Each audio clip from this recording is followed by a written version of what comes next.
Live from London, it's Plank of the Week with Mike Graham.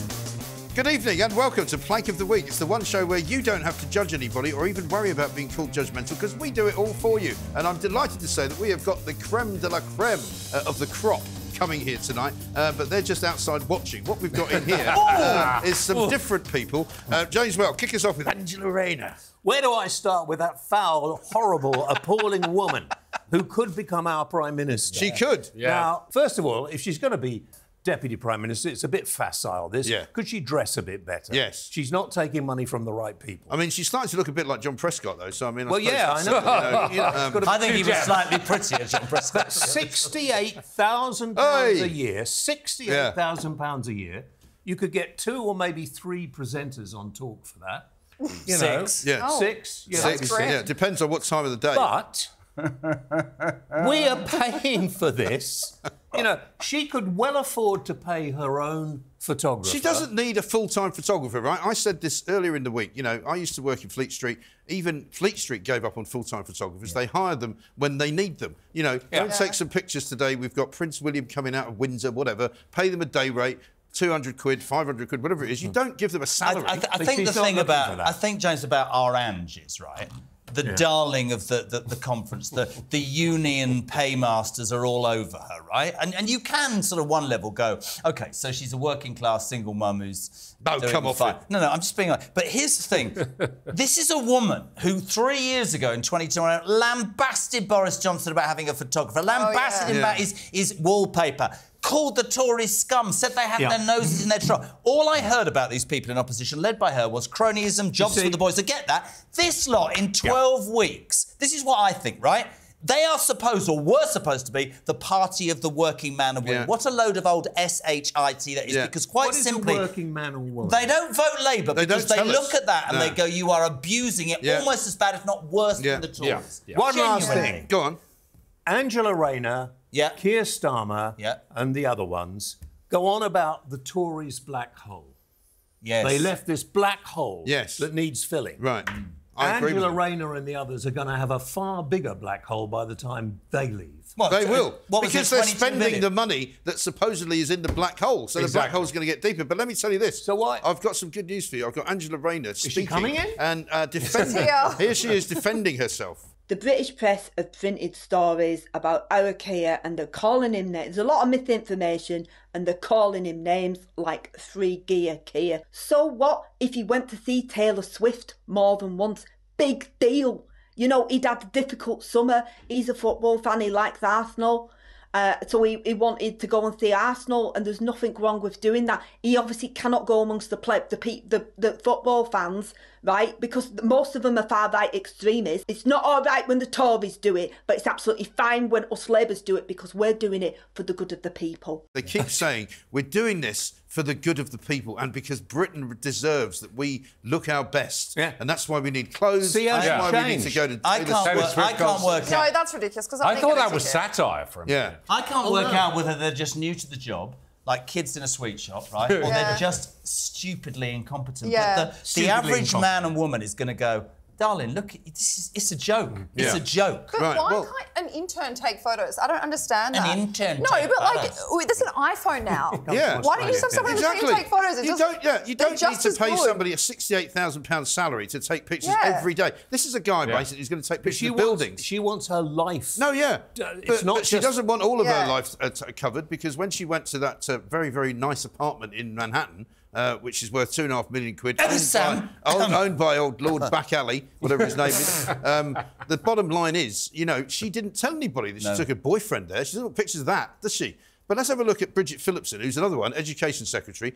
She took some tickets to Taylor Swift because apparently that's what you do if you're an Education Minister. Have a look at this. Look, I'll be honest, it was a hard one to turn down. I appreciate there was big demand for the tickets. It was a privilege to be there. One of my children, you know, was keen to go along. It's hard to say no if you're offered tickets in those circumstances. If we tragically do enter another war, which is on the horizon, we have got the worst people in government to protect us. Look at the Foreign Secretary. Yeah. Well, we won't enter the war because we're already in a war. We're already in a war. He'll be too busy. What did he say this week, that idiot? The greenhouse problem slightly more important than international terrorism. He also said do you know what he said when he was up at conference? He said, he did. He said that climate change was more worrying for the world than China, Russia, Ukraine, and Gaza. Right? He also said, in the 4 months that I've been in the job, he hasn't been in the job 4 months. No, 12 you got that weeks. wrong. Yeah. Let's have a look at yet another Labour rights, right? This is Jess Phillips. Somebody turned up to his office and said, I think you need a fancy suit. Here's one. And he probably took it. I don't know that he was going out and seeking it. I have to say, nobody has offered me any clothes. That's how it happens? Somebody turned up at his office with a suit. I mean, it's thousands of pounds. I mean, that's got to be organised. That's a lot of money. No, but you'd be surprised how many people are obsessed with the way that politicians look. I mean, can you imagine what would have happened if this had been the Tories taking free clothes? Mikey, I don't even believe that these people actually believe in what they're saying. No, I believe it is the worst optics you could possibly give. You can't possibly defend it. And what we're going to go back to is all of that's going to happen and the unions are going to take over and we're going to go back to the 70s. That's what's going to happen. We're being a little too anti-Labour. No, good, fine. No. But here's the other thought, right? This is an anti-Labour show, by the way. Here is the other... Just so you're clear. Hang on. Here's the other thought. What on earth do they feel now after all that ridicule of Boris about getting a mate to pay to wallpaper the flat in number 10? That meant we didn't have to pay for it. Because I don't think he peeled it off the walls and took it with him. No, exactly right. What is that brooch again? MBE. Now, for your delectation, ladies and gentlemen, I've got one final clip for you on Starmer and Angela Rayner, and it is from Jeremy Carr's very own show. Wow. This is Jake Berry. Jake Berry, former chairman, I think, of the Conservative Party. So Jake, Have a look at this. I actually think Angela Rayner is a very, very attractive woman. And I used to have a picture of her pinned up. I had a picture of her. There was a book launch, and I pinched the poster on the way out. And Does your wife know this, by the way? Yeah, my wife does. Don't worry. Okay, I pinched the poster on the way out, and I had it pinned up in my office. This was when I was Conservative MP. Next up on the anti-Labour Plank of the Week show, Jerry's got the Prime Minister, I think. Well, I think whatever your political persuasion, and I want us to take a minute because I think this is a serious part of the show. Very serious. Whatever your political persuasion, we want our country, I mean, as you do when you go home, because you're not English, are you? No. I'm joking. She's never going back. Be proud, She's never going home. to be proud of what we are. And there's a lot going on at the moment that makes you think, how do we look, right? With the Israel arms things. Anyway, yesterday, Sir Dreary Starmer, to Keir decided that he would address the Labour Party conference in his first speech as the leader. And this is a seminal moment. I mean, this is where the brethren would bring themselves together in a joyous outpouring of love for a man who won 12 weeks ago, a landslide majority. And he didn't wear a red tie like the rest of them. He wore a blue tie. I'm governing for you all. And he started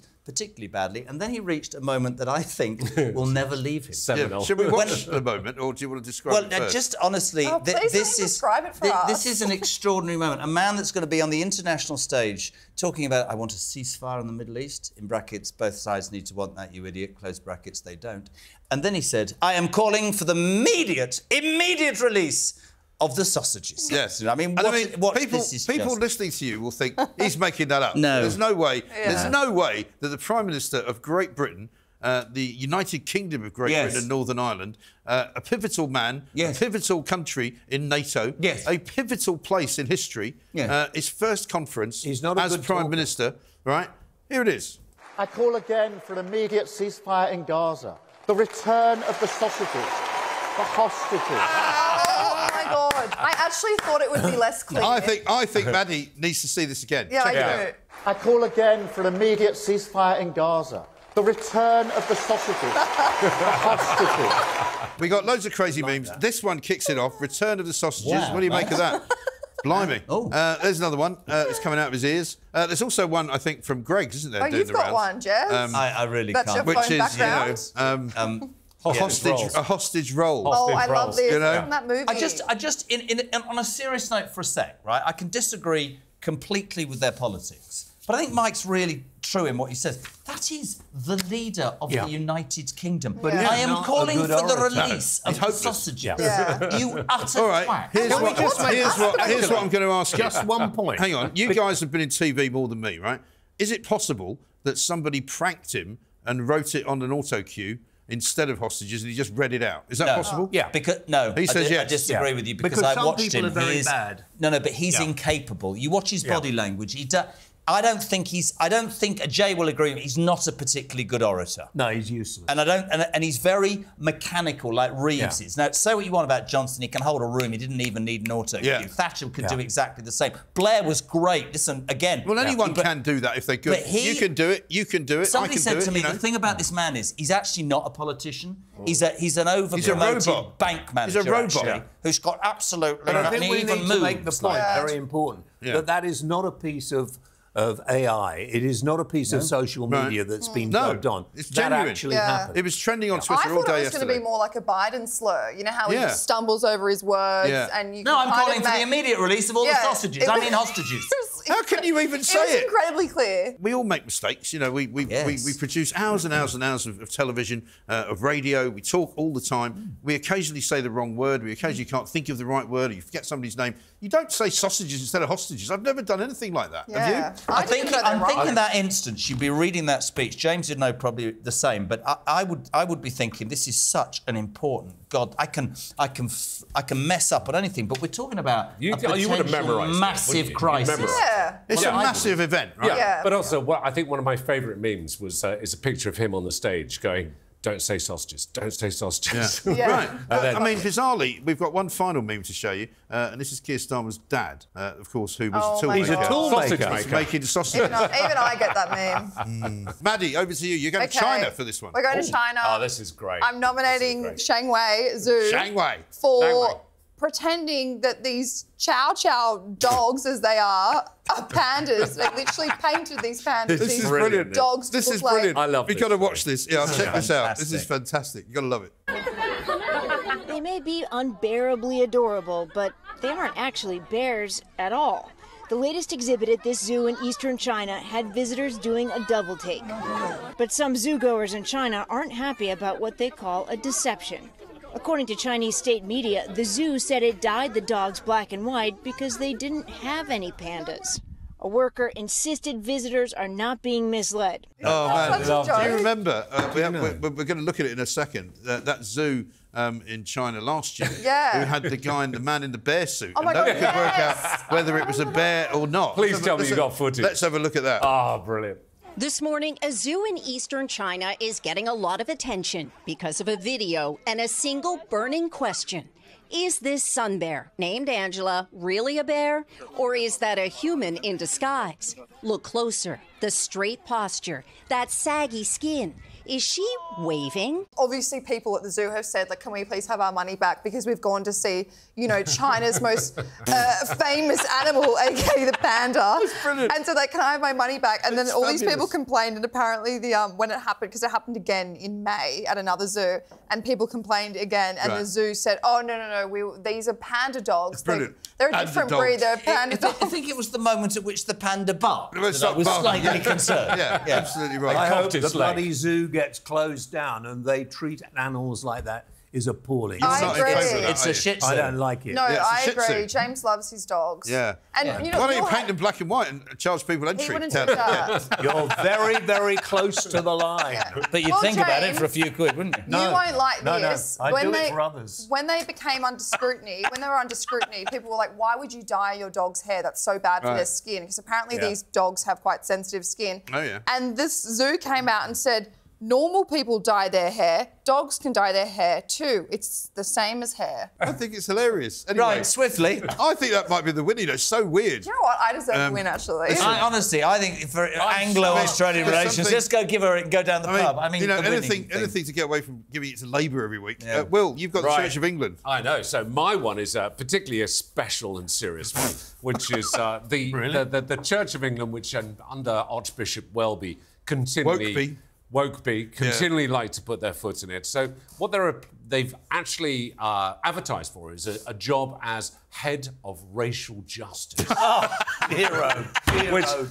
Which bearing in mind that the whole woke agenda that they're currently following, which is to raise over £100 million for slavery reparations, probably some way to assuage their guilt for being so closely tied to the East India Company.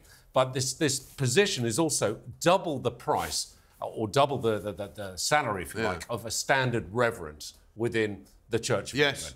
So what, over 100 grand? And you know, I've been on the London Diocese's website. I've looked at this application. I've looked at the reasoning for it. And they had an anti-racism task force, which sounds pretty magnificent. Good. But I'm not really quite sure what they've achieved. Now, I have been known to cross the threshold of a church from time to time, and without fizzling. And I've rarely ever seen an entirely white congregation. There's usually a very multicultural congregation. So I don't really understand where this has come from and why they would want to do it. So stupid, ignorant people, that's where it's come from. Pretty much. Stupid, ignorant people who believe in a fictitious being that lives in the sky.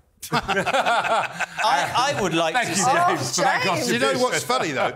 Old Archbishop Wokeby has previously said he's not even sure he believes in God. I'm sick and tired of everything that... I agree. Whether we think certain things in the past were right or wrong, can't you stop... I said this to my kids. You know, what did she say to me the other day? Oh, Churchill's a racist. I said, I'm not getting into that. Let me tell you something. You be German, you idiot. Just try and understand that yes, I'm sure there were mistakes made, but you lot jump onto everything that the church is the same. Shut up. Get on with your life.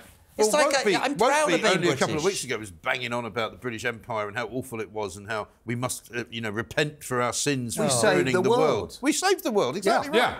You know, but let's move forward. And he's another one, by the way. I said this just now with you on the other show. He's another one. It's symptomised, I think, absolutely by this Labour government. They don't want to be British. They hate being. They hate everything about Great Britain. I'm proud to be British. These people do everything to destroy everything about what Great Britain is. Yeah, I agree. I hate that. It's the same in most countries as well. You're not allowed to be proud of where you're from.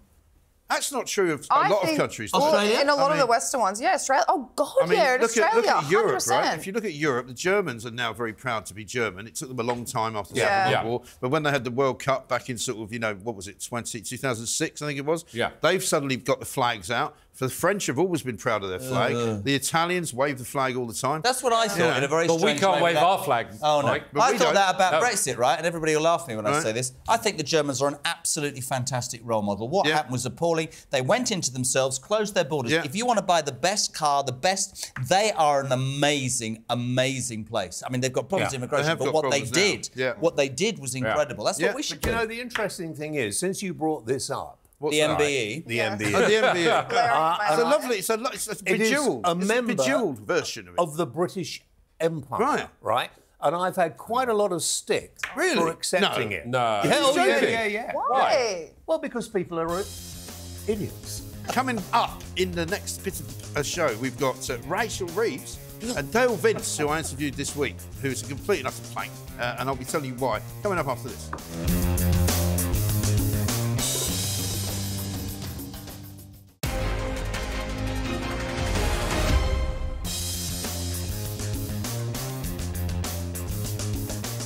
Welcome back to Plank of the Week. I can reveal to you why I said Rachel like that, because I used to have an office in New York, right? And in that office in New York, I rented a desk to a young man from Australia.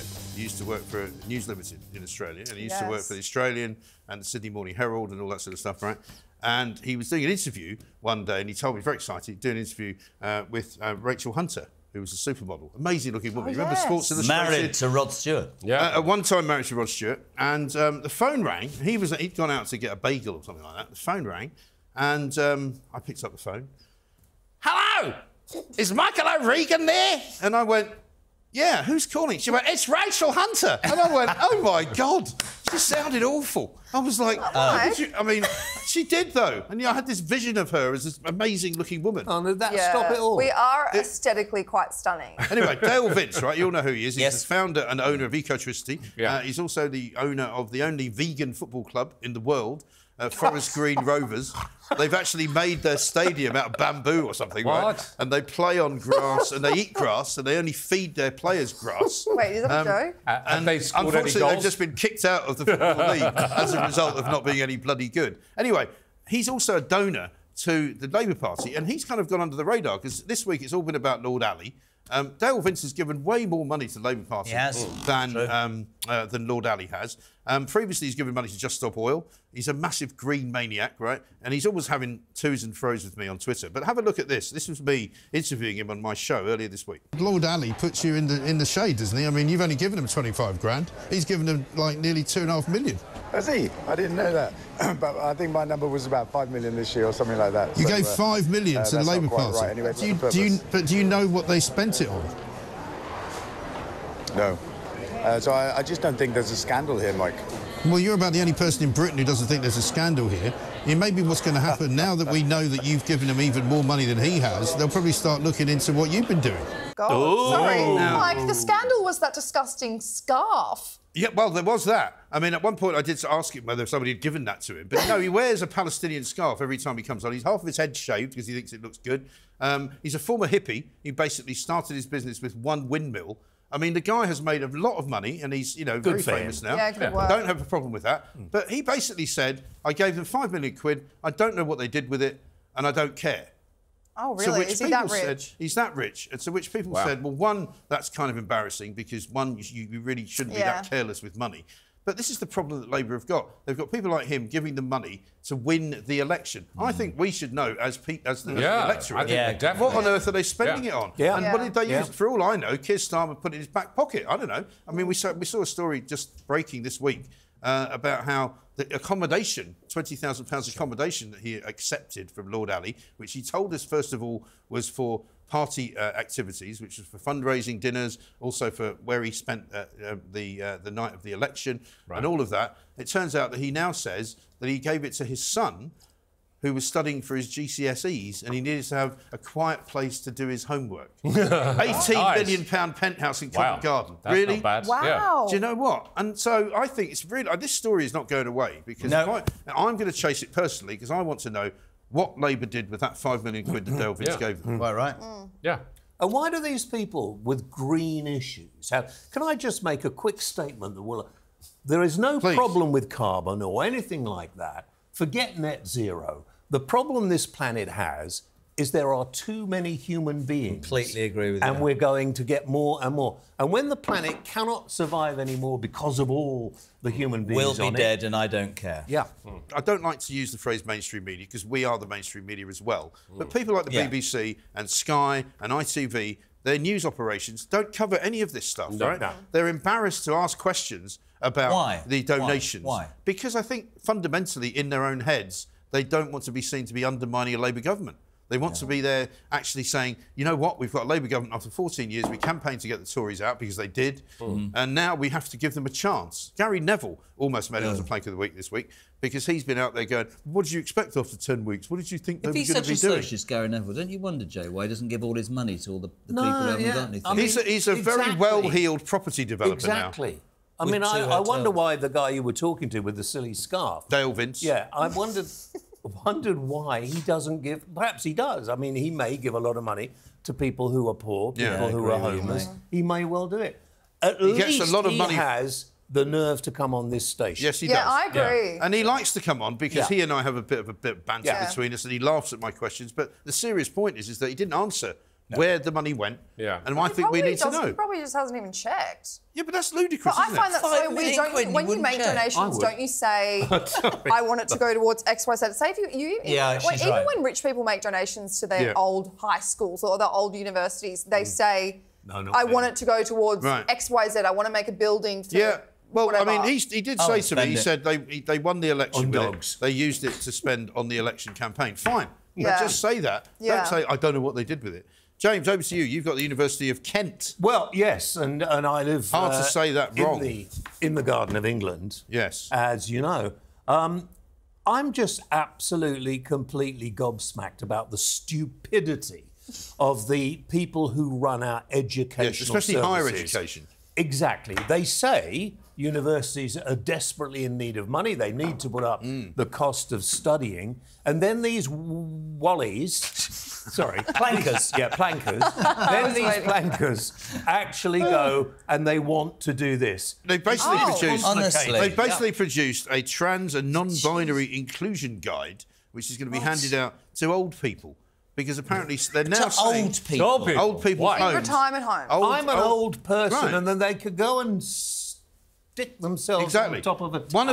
One of their apparent observations is that old people might have transitioned, but because they've got dementia, they've forgotten that they have transitioned, right? So you could have been a woman. Who cares as long as they're I'm going to tell you. I'm going to tell you. Whilst not use, anyway. I'm not going to use the wrong words here, but my old man, as you know, passed 2 years ago, and he was in a care home. I remember going to him early in COVID, behind glass, and saying, "You're right." He said, "It's bloody brilliant. They can't get away from me." He was in an absolute ball.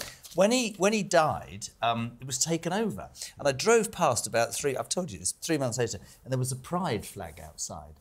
And thank God he died.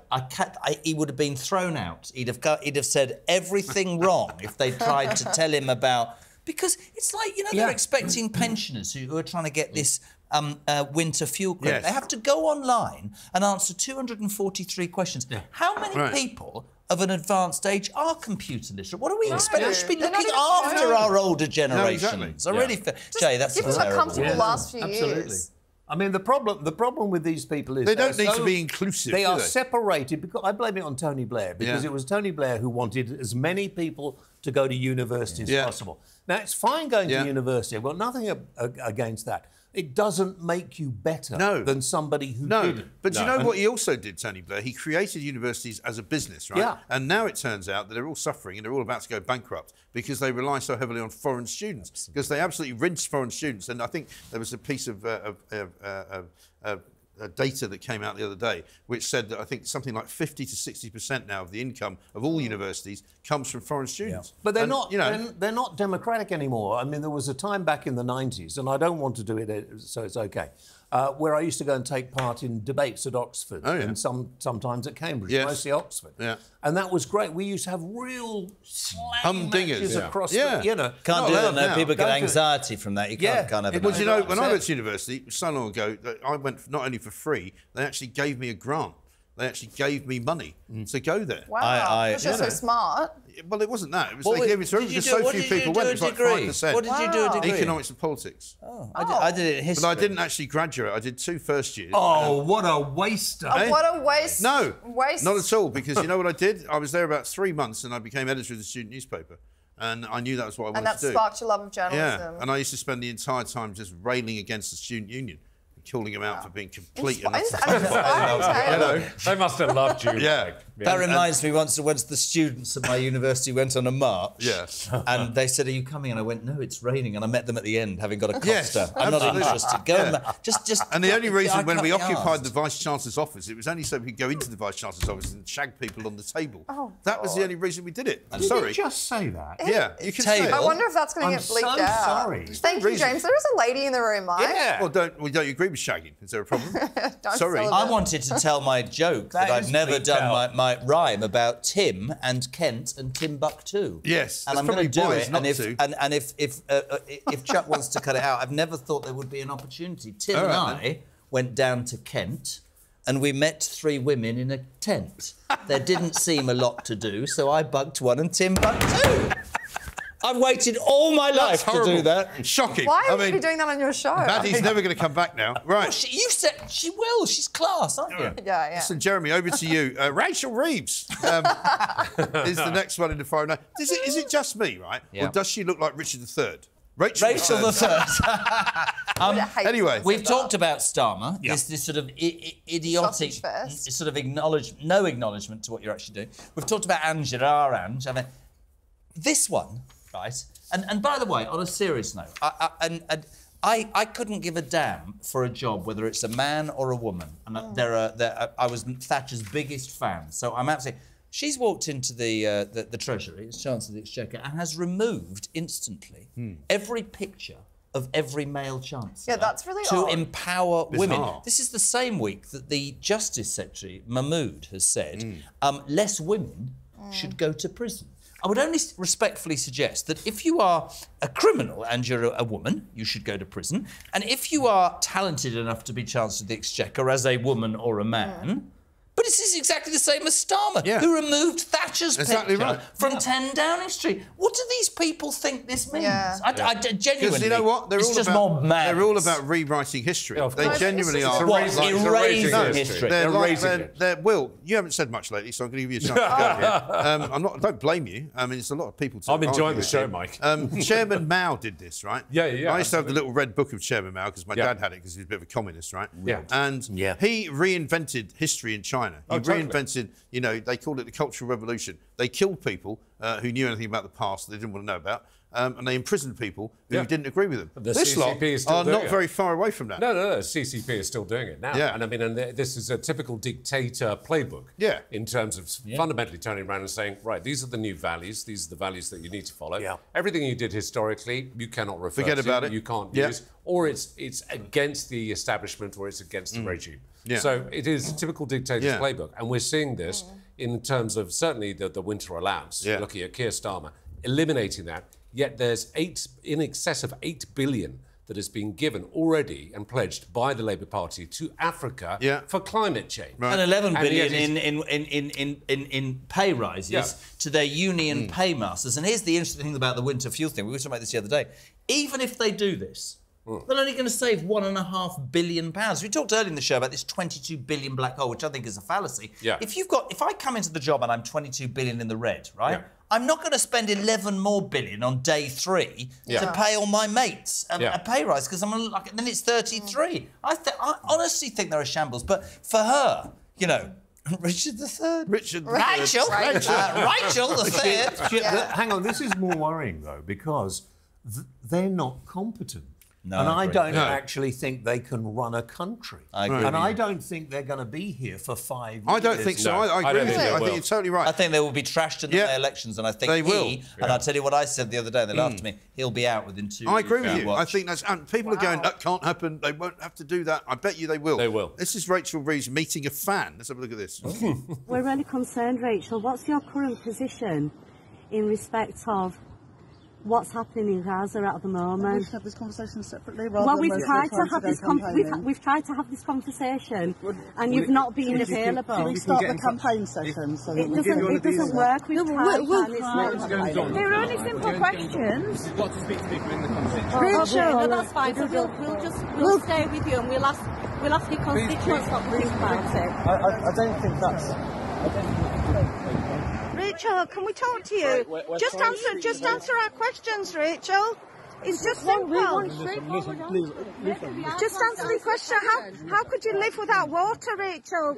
Have you had a glass of water today? This is the thing, She's a woman of the people. They don't like. They don't. I mean, that obviously was a couple of Palestinian activists there asking quite rightly, you know, why have you decided to have the policy that you have? This was around the time when they were kicking people out of the Labour Party because they didn't want to vote with Labour and all of that. Whichever side of the divide you're on, and I'm not on their side, they have a right to ask a question of a sitting MP in their constituency. But she's shepherded around by, you know, the boy wonder who's about, 11? You know, where do these advisors come from? This is a democracy, and of course you're allowed to ask those questions. To me, they are in severe danger, if they've not already done this, of taking the British people as idiots. That's and I actually think that whereas before I maybe thought the electorate, I think the electorate's more switched on, and people will look at this, whether they're Palestinian supporters, whether they're pensioners, and they will go, you know better than the last time. In fact, you're conning us. Turn around and go, do you know what? I don't agree with this. Have some courage. Have some cojones. But they are hiding in London, and people north of Watford Gap, because it's quite a lot, as you and I know, and you know, right? They won't buy this. Well, I've said this, you know, repeatedly since last weekend. You know, that'll be that picture that he put out of him and David Lammy standing at Tottenham Hotspur, you know, all happy as Larry. That'll be the last picture you see of Keir Starmer or anything. Yeah. Because look what happened. The papers went for him. They found the picture of him in a private box with Sue Gray and a couple of lobbyists, and it doesn't look good. No. And he cannot now go to any of these things because also he doesn't know how to talk to people. Remember when he went to Southport? And he went to lay the wreath, and people were asking him questions, and he just walked away. He doesn't have. He didn't have the common touch. I was thinking about this earlier. Human common touch. Right. Whether we loved or hated Blair, loved or hated Thatcher, people went with them. I see this as an overpromoted bank manager who who doesn't have any emotional connection to anything he says. I don't believe zero. Even if he was standing in front of me and tell me something that I would spend my life disagreeing with. If he was passionate, I go, do you know what? Fair play to you. Which is why people like Boris. And all the political class say, oh no, we don't want anyone like that. Right. But Jeremy, you're absolutely right. It's about being almost the over-promoted bank manager. Because I mean, for a head of state, you need someone who is charismatic, whether you like them or you don't. Like them. You've got to have someone who's going to capture your attention when they're talking. And you know, whenever Boris went to hospitals and went to town centres, people were mobbing him. They wanted pictures with him. It didn't matter what his politics were. He was a rock star. My favourite, by the way, just before we go for the next break, Tony Blairism was on the day they announced the Good Friday Agreement, and he came out. Alistair Campbell was standing just behind him, and he said, "This is not a day for cliches, but I feel the hand of history on my shoulder." Brilliant. But it was great. Brilliant. Anyway, coming up, we're going to have Maddie with yet another Labour minister who's put his foot in it, and Will, you're going to be talking about climate. It's all happening. It's all changing. Next on Talk.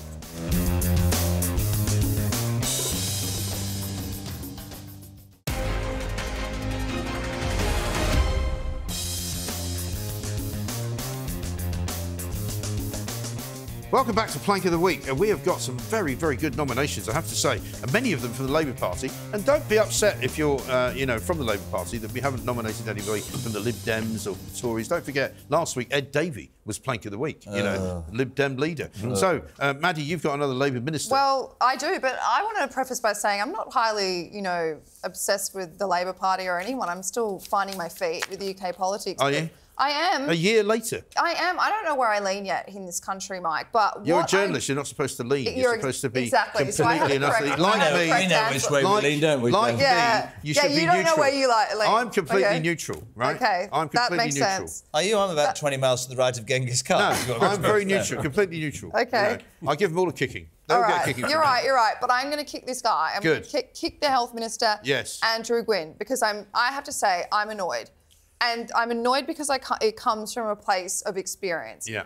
He wants to restructure, the drinking laws because he thinks there's basically a drinking problem in the country. He wants pubs to maybe close a bit earlier. He wants this emphasis on England having a big drinking culture to stop because he thinks it's an unhealthy lifestyle. He thinks it ends up with violence, domestic violence, and what have you, whatever.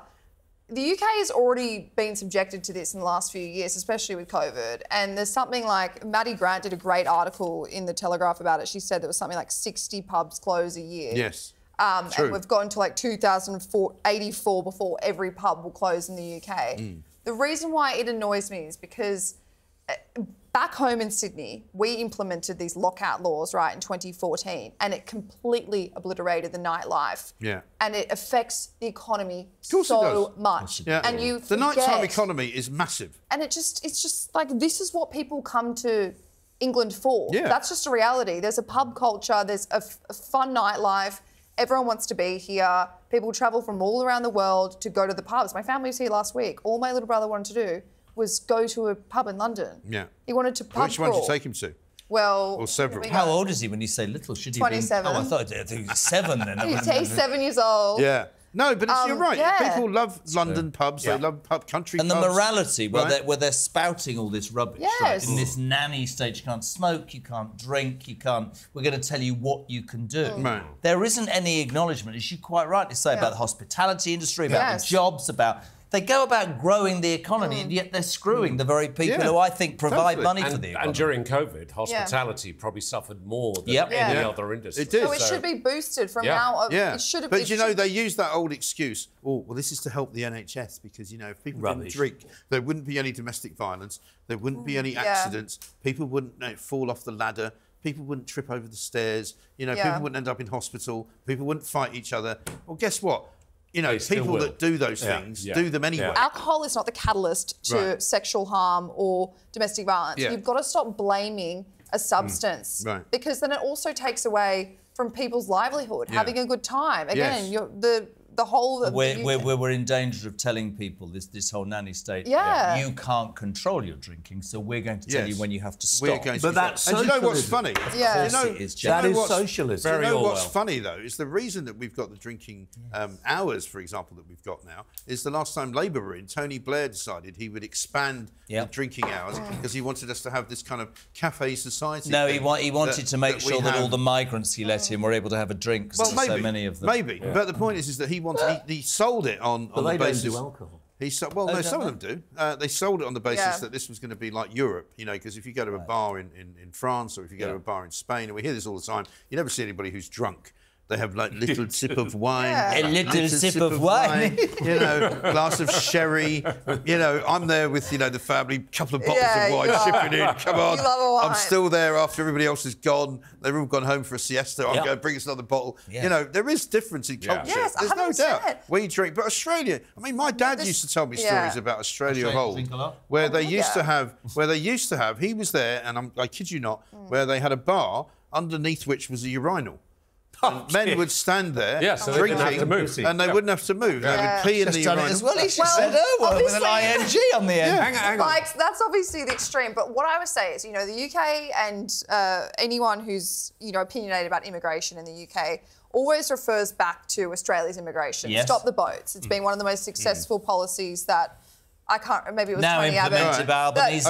Regardless, I think that when you're getting into this thing where you're thinking about how we're going to restructure the alcohol, the nightlife scene, look at how the lockout laws completely ruined it in Australia. No, listen, I agree with you. But we're running out of time. I'm told we're running out of time. I was very quickly brought up in a pub. My dad was we haven't got time. Oh, we haven't got time. You have to tell us next time. Fine. You have to tell us next time because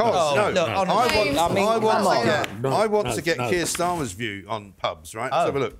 Get out of my pub! Go on. Get out of my pub! There he is. Keir Starmer getting chucked out of a pub. No, it wasn't me, James. That was a few years ago, but brilliant. Anyway, listen, Will, over to you. Well, you know I love resistance. You know I love a protester. Yeah.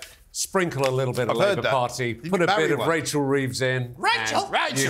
You have the perfect concoction. Yeah. So the Labour conference, which will be probably reflected on over time as being equally comical as it has been cruel, had obviously its standard protesters, which turned up. And there was a couple turning up.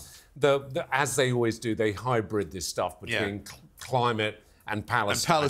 Both. And Rachel Reeves was delivering her speech, and I've looked at the Labour manifesto on Gaza and Palestine, and to be honest, I think you could do a better job blindfolded with a crayon. It's pretty basic. Certainly, they stood up, they made their point, and Rachel Reeves had it shut down. And I have to say, an embarrassment for me from the sector, how the security managed it. The security was dreadful. Let's have a look at the clip. They paid the price for their incompetence, their dishonesty, and their rule breaking. We are still selling arms to Israel. I thought we were voting for change, Rachel. Climate breakdown is on our doorstep. We are still backing down.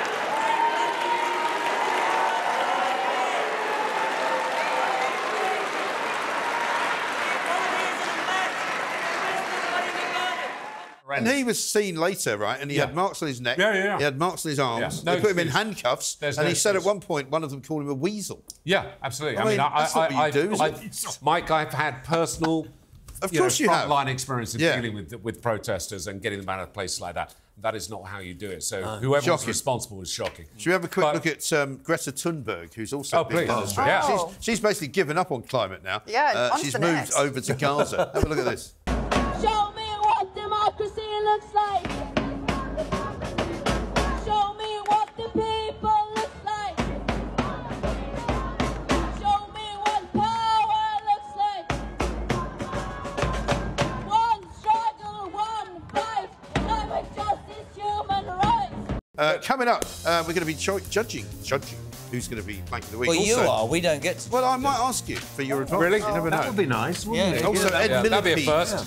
Ed Millipede, as I like to call him, is coming up next.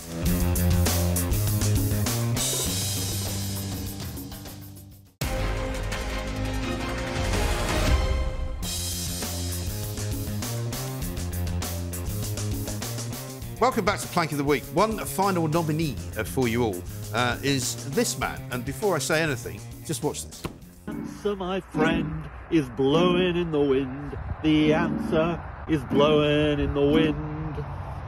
So here I am, on the latest stage of my GB Energy Tour. What a plank. I mean, that's Ed Miliband. This is another person in our government. Who used to be the leader. He used to be the leader of the Labour Party, right? He's now the energy minister, once again. The last time he was energy minister, in 2006, he told us all that we should get diesel cars because they would be good for the environment. What? That was his advice back then. Don't have a petrol car, have a diesel car. That's right? what everybody thought. So now he's playing a ukulele in front of a wind farm and he's going to impose a boiler tax. So if you've got a nice, you know, hot boiler at home, and I don't mean your wife, James, obviously. Steady. You know, she's quite tough. I know she is. Yeah. She's class. I know that. I know that. I'm saying that's why I'm not talking about her. But if you've got a gas boiler, the most efficient way to heat water, the most efficient way to heat up your home, he's going to make you take it away and put in a bleeding heat pump. And he's going to fine anybody who doesn't have a heat pump in their house. He's going to fine energy companies if they don't put more heat pumps in your house and his house and your house. And did you notice as well that this big announcement of GB Energy, which is going to cost hundreds of millions? Nobody knows what it is. Nobody knows it. Is actually, and this is another one of the Labour Party's lies. When he stood up the other day and he said, "I've licences for 9 wind farms. Oil and gas must go. It's all about net zero." We had people on, you had people on as well, who said that there will be 100,000 job losses, right, in Aberdeen. Where did they announce this week that they were going to base GB Energy? Aberdeen. I asked the Cabinet Minister, Peter Kyle, same name, yesterday, and he wouldn't answer. It's blatantly obvious. I mean, that is that idiot who had to put his on a tombstone, didn't he? Didn't he? Did. And couldn't eat a bacon sandwich. They're so into ideology. What about 100,000 people that lose their jobs? And bills are not going down, by the way. And also heat importing stuff from other countries. A mate of mine bought a heat pump, right, up in Scotland. You sure it was a heat pump? It was a heat pump, and he put it. He's got a big house, 26 rooms. He put it in the garden. He's a very wealthy guy. Oh, nice. He's a good friend of mine. Lovely, he's a nice man. And Jezza knows him as well. 10 million the other And he said one day in Scotland it was minus, I think, 2 degrees centigrade outside the house. Inside the house, it was plus 2 degrees. And that's how hot it ever got with the heat pump. And it just doesn't work. They just don't work. It's a waste of time, waste of money. But it's also that thing we've been talking about all day, is this Labour ideology, which fine, have that. But you are missing the things that matter to the British people right now. And work at jobs, and they'll see unfairness in prisoners get hotels and immigrants. People are really concerned, and they're listening to this tosh about green issues. Listen, why are so many people prepared to take all this green nonsense? And then as soon as somebody said, oh, the science is proven. Science there is no never science. Proven. No. It always moves on. That's true. And you know, if you were to change everything by 2030, it wouldn't make any difference because the climate is changing When fast. you ask any of these people who want to get net zero, right, you say to them, what happens when we get to net zero? They can't tell you. No. They don't know because they don't know what it means. We've overpopulated the planet. Well, we haven't. Well, I have. He has. Yes. Yeah. It's true. Actually, I've played a bit of a part in it. I've only got 6 children. Yeah, that's quite a lot. I've got 4. Do you actually have 6? I've got 4. Do you actually? Yes. Wow. Impressive. 33, 21, 19, 15, 4.5 and 7 months. Wow. So you've been busy. And number 7. I don't know where you find the time to do any work. I don't know where you find the time to do any work. I come to work for a bleeding rest. honestly, I am like an over-glorified taxi service. Yeah. I haven't slept for 25 years. Very good. Now, listen, it's time for me to judge the winner. Yeah. I was very tempted, I tell you, by the Chinese Zoo. I think the Chinese Zoo is very good. Chinese Zoo has got to We want an Australian. The question is, right, can we avoid, though, Keir Starmer and Sausage Gate? Yes. I brought it. Give it to the Aussie. I think the Panda story. Sweet. Just for a change. Yeah. Can we rescue the dogs? What? Can we rescue the dogs? We can try. Let's go rescue them. We can try. I don't like. Somebody's probably eaten them by now. Here's my helicopter. He can be security. Can we have another look at the dogs? Is there any chance? Oh, made me cry. No, don't play it. No, all right. They haven't got it. They're not playing it because of your tears. No. Anyway, all right, we'll give it to Maddie. We'll give Well it to done, Maddie. Can we just get one more, please? Pronunciation. What's the name of the zoo? Shanwei. Shanwei. Shanwei. Shanwei. I'm going to get cancelled because of you. And what's the name of the Chancellor of the Exchequer? Rachel. Rachel Reeves. Flank of the week goes to the Chinese zoo. What's the name of it again? Shanwei. Shanwei. There you go. We'll be back. Thank you very much to James Well. Thank you to Jeremy. Thank you to Maddie. Thank you to Will. We'll be back same time next week for more Plankery. See you then.